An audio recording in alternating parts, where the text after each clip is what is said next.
Bab 565. Inilah jenius.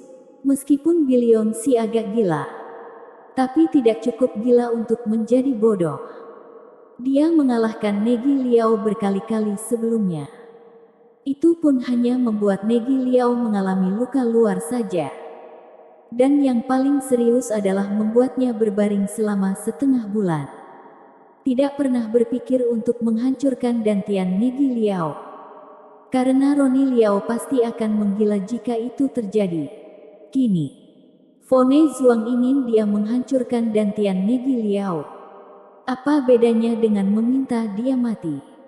Billion si tidak sebodoh itu. Aku tahu ini agak sulit bagimu.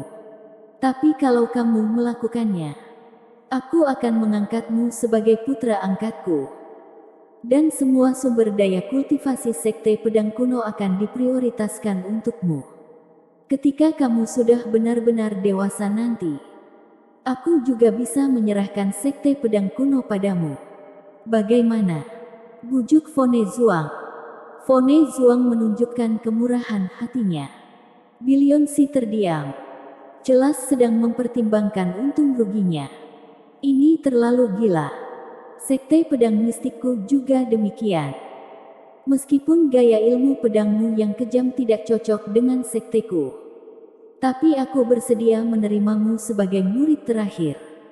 Tujuan melakukan ini bukan untuk mengajarimu apapun, tapi memberi satu sikap untukmu. Kelak, semua sumber daya sekte pedang mistik yang ada juga terbuka bagimu. Ujar Jerome Sie. Dia berhenti sejenak, seolah ingin membuat kata-katanya lebih meyakinkan. Dia mengambil sebuah token dan berkata, "Ini adalah token aku sebagai ketua sekte. Kamu bawa dulu. Dengan adanya ini kamu bisa keluar masuk tempat sumber daya sekte pedang mistik. Berikan dulu tokennya. Ini lebih meyakinkan daripada janji di mulut. Selain itu, Jerome Sie tidak termasuk main-main. Sebelum bertemu Billion Si, dia mungkin berpikir untuk membuatnya menjadi umpan meriam. Tapi setelah melihatnya sekarang, terutama setelah mengetahui dia telah menerobos niat pedang tingkat master, pikirannya jadi sedikit berubah. Kecuali dua orang yang beruntung itu. Billion Si dengan usianya sekarang telah menjadi master ilmu pedang. Dia jelas merupakan jenius langka di 3 sekte pedang besar. Perlu diketahui bahwa selama masa kejayaan sekte Kaisar Pedang, para jenius ilmu pedang yang mengikuti Kaisar Pedang Semesta ke Gunung Jiexing juga menjadi master ilmu pedang pada usia 18 atau 19 tahun. Billion Si kini berusia 23 tahun. Bisa dibilang sangat luar biasa. Jerome Sie jadi bersedia memberinya beberapa keuntungan.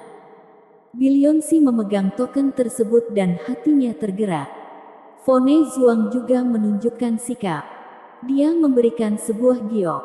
Tapi itu bukan giok identitas, melainkan giok pelindung.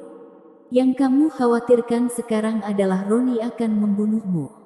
Di dalam giok yang kuberikan ini, ada sebuah formasi tingkat tinggi yang cukup untuk menahan serangan tahap Gold Core. Basis kultivasi Roni hanya tahap Gold Core menengah. Giok ini cukup untuk menghadapinya. Sampai saat itu, kami juga akan memperhatikan secara diam-diam. Selama Roni berani bertindak, kami pasti akan maju untuk melindungimu dan dia tidak punya daya terhadapmu. Apalagi dengan bakatmu. Dalam waktu kurang dari 10 tahun sama sekali cukup untuk bersaing dengan Roni. Bahkan jika kamu ingin sesuka hati di sekte Spirit Sword kelak, apa yang bisa dia lakukan? Fone Zuang membujuk dengan sabar. Billion Si menggenggam giok pelindung tersebut. Dia merasakan energi yang kuat di dalamnya dan tahu kalau Fone Zuang tidak membodohinya. Setelah terdiam beberapa saat, Billion Si menyeringai dan berkata, "Karena kedua ketua sekte begitu memandang tinggi murid, murid pasti akan melakukannya dengan baik. Dalam beberapa hari ini, Aku akan mencari kesempatan untuk menantang Negi dan memprovokasinya untuk bertarung denganku. Mata Billionsi dipenuhi dengan kegilaan. Bahkan agak haus darah. Dia memang gila dan edan. Dia berlatih di luar untuk beberapa waktu karena merasa di dalam sekte tidak cukup mengasyikkan. Tidak ada rasa bahaya yang mematikan. Jadi dia pergi ke tempat berbahaya di Kunlun di mana binatang buas merajalela. Dan setelah melewati cobaan hidup dan mati, dia baru menerobos niat pedang tingkat master. Hal yang akan dia lakukan sekarang sama gilanya. Bedanya kali ini ada dua ketua sekte yang berdiri di belakangnya.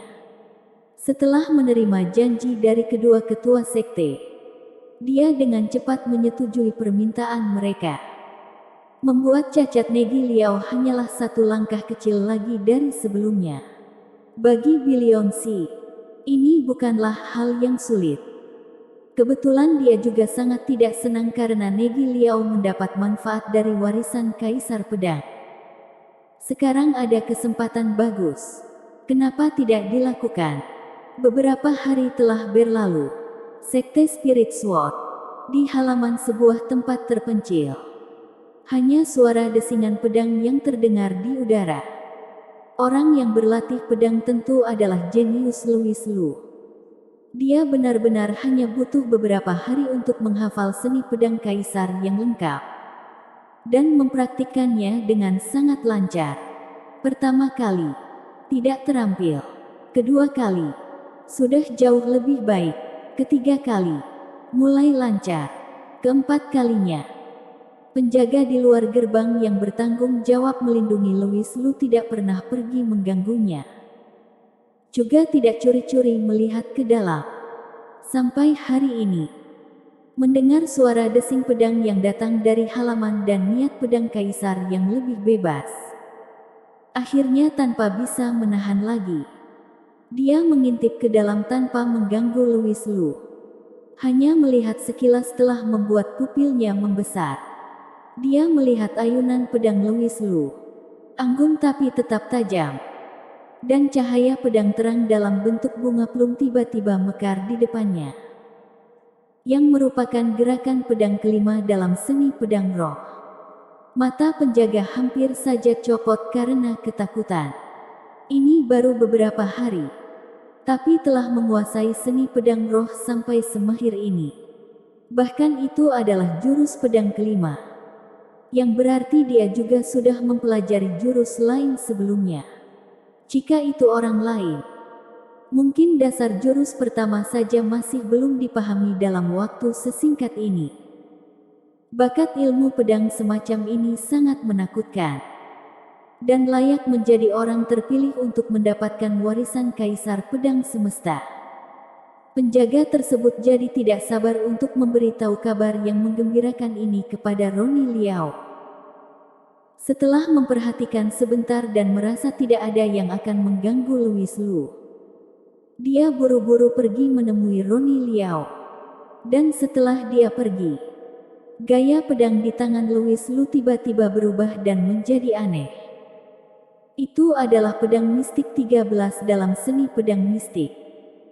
Juga jurus pedang kelima yang dapat diringkas menjadi 5 bayangan pedang dan salah satunya dipenuhi niat membunuh.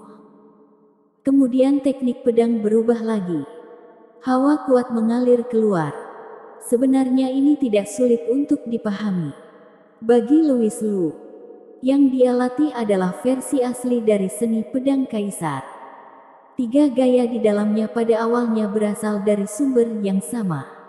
Jika satu sudah mahir, maka yang lain jadi tidak sulit. Inilah jenius. Bersambung.